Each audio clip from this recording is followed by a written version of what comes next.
Good evening, whaalawhalahia tuhanei hado tola da wala tala tutupu.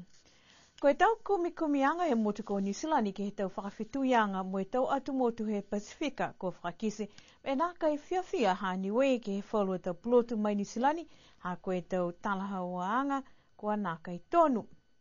Kai pese ni ko pia whakatu maunga ni a niwe ke whakaue ke whala tau langmatai ha ko e tau tangata niwe ko tohia ko e tau tangata New Zealand.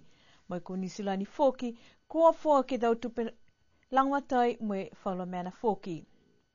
Koe whalua tau whakatokaanga foki ne kua tuku ai he ko Miss Lebeki ki he tau whakaholanga i whawhi i New Zealand ki he tau puhala whakafua koloa ki whawho i niwe pihia mo Lebeki anga ki he puipuianga hai niwe ki he manamana tuki ai.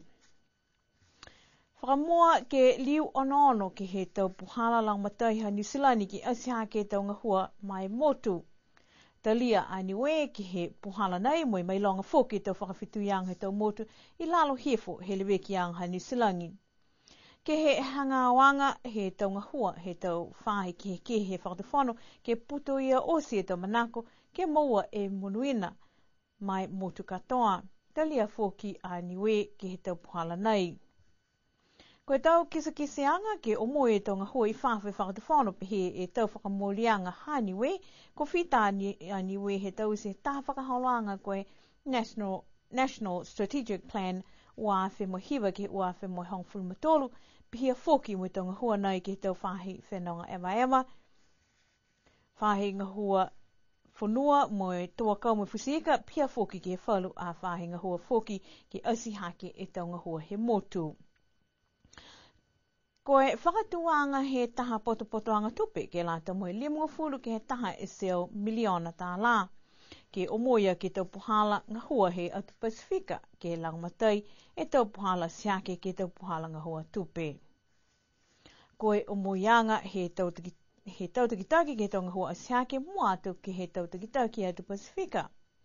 Ke moa e whakatupeanga ke lata ia mo e tau tangata ngahua he tau e ke pole ke whakatupe mai he whakaholanga Pacific Participation Facility Funds pia foki mo e Prime Minister's Fellowship.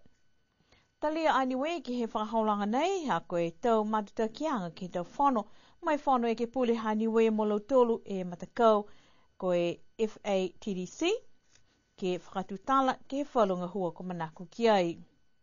O moi e tau puhala whakaako mai he tau plotu mai i New Zealand ke lata ia mo whai fusika ke moa e tau tupe. Koe whakatupeanga ha New Zealand ke lata mo e tau wakalele Lebeki mo e puipui he Pasifika talia niwe ha koe tau puhala ke Lebeki mo e puipui foki e whalawalatai he motu. Ke lata mo e tau whakaholoanga whakatupe New Zealand mo e niwe whalua tau langmatai ke he TV niwe mo atu ke tau walatalo tutupu ki New Zealand. Ke he tau whakaholoanga he whakatawhano New Zealand mō niwe ke tau puhala wakalele ko whakamoli tuai ne ko whai whakamolianga tuai ne ko talia he tau whakatawhano neua. Te amanaki ke liu whakalaulahi e hokotaki nei ke tau ahoi mua. Kua liu tuai a niwe ke whakatutala ke lata moe matangahua ke tau maokona ko whakatoka ke pulangi koe Pops ne kua lahi e whakahoho ke tau kua male. Koe mana kianga ke liwe matangahua nei whakatu foki ke motu kai ke he whakatase mai he tau whakaholanga kua male atu. Koe whakaholanga nei tau whakatupe he kautaha Global Environment Facility moe kua hoko mai taha pulotu ke ngahua moe whahe takatakai motu moe tau matakau ke whakatutala ke whalu matangahua kua lata ke whakamatapatu ki niwe. Koe ono anga foki ke he taha matakawi ke whakamatapatu ki ai kai manaki tō tuku osi e tau manatu mo tau manako ki loto he taha pepa ke tātu ke he whono anga i whisi ke whakamoli e matangahua Pops ma niwe. Koe wha e weweheanga ne kua ono ki ai whakamua koe tau whakahaulanga whakaoho ke lata mai matangahua nei. Ke uaaki, ke tau puhala ke liu whakaonga e tau lolo o ela. Ke tolu aki koe, tau puhala ke whakahanga mitaki aki e tau toloanga wewe po ke tau whakakoanga ke lata moe tanuanga he tau luo wewe. Ke whaaki, koe tau puhala ke wewehe e tau whanga wewe ke kehe moe lali ke utakehe kai aua ne ke lauia e takatakai motu. Koe whakaholoanga nei, fuafua ke whakangahua ke wha ke he lime tau, mo e fuafua tō tolu seu limufulu e awhe tāla Amerika ke whakamole ki ai. Koe tau tangata ngahua fōu he whakatuwhono, ke he tau whahengahua ke kua whai whakaakoanga lau tolu ke he ua e pungi kua mole, ko whakahauko ke he whale kai Johannes ke mua whalo tau māmanga ke he tau pālanga hua he whakatuwhono. Ko lau tolu ko fōu ki loto he whakatuwhono, ko mua whalo māmanga ke whakapapahianga he tau mtakau ngahua, mo tau ngahua ki loto he tau mtakau. Ko tau pālanga hua, mo tau mata whakatuwhono ngahua, pihia ke tau mena mua mai he tau ngahua whakatuwhono, ti pihia ke tau tupe, mo tau puhala ke asihake e tau ngahua he tau tangata. Mo e tau whakakoanga mo tau whamamanga mai alo tōle whalu kua lewa whoki ngahua mai whakatuwhono si ki sia e whiawhia halo tōlu kua whaugi loa kua he ingoa e tau mena kehe kua lata ke tause mo e lata ke moa he tangata ngahua. Ko e whakahaolanga nei whakamatapoto he whahi NTDC mo e whakahauko tu mau ke tau ke whakamama mo e whakamahani a lau tōlu kua whau ke he tau ngahua whakatuwhono.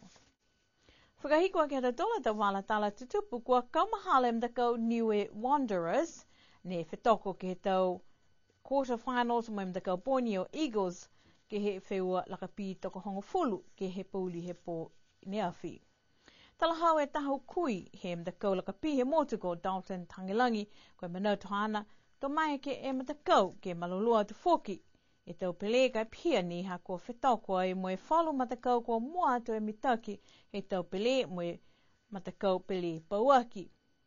Koe whalu hu puna mai ko ha koe talahauanga ia koe pihe koe manatu ke hukui nei koe nā kai ha koe whiwhilianga halau tolu kua watu ke whetoko koe tau puhala whē kua lata ke whiwhili tau tangata pele mo kua lata na kai ke hiki.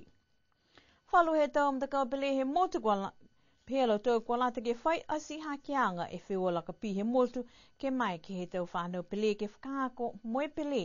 Ke mai ki ke whakalaula he tau puhala pele tō o atu ke hukui a niwe ki whafo. Koe tau hukutaki kua moa koe molea e tolongo fulu a whetā la ko whakatupe e Taiji Fox moe hana tau kautaha ke lata moe whanonga nei moe pia moe lima e a whetā la mai he whakatuwhono niwe. Koe tau wheua ke lata moe lakapi, ke tau mga hui mua, kua mana ki ke whakahauko ke South Pacific Games, ke moa e whiwhilianga, ke watu ke whetoko, ke whakahaolanga ne whakahingoa, koe RB Circuit, po ke tau wheua ki lalo hefo, he mtakau nei. Hana hata tola tau wala tala tutupu ke lata ia moe a whiawhinei. Tuku atu fō ke tau mana tu whakahalofa ki he mga whawaha tukiuha, ha koe tau loto momoko.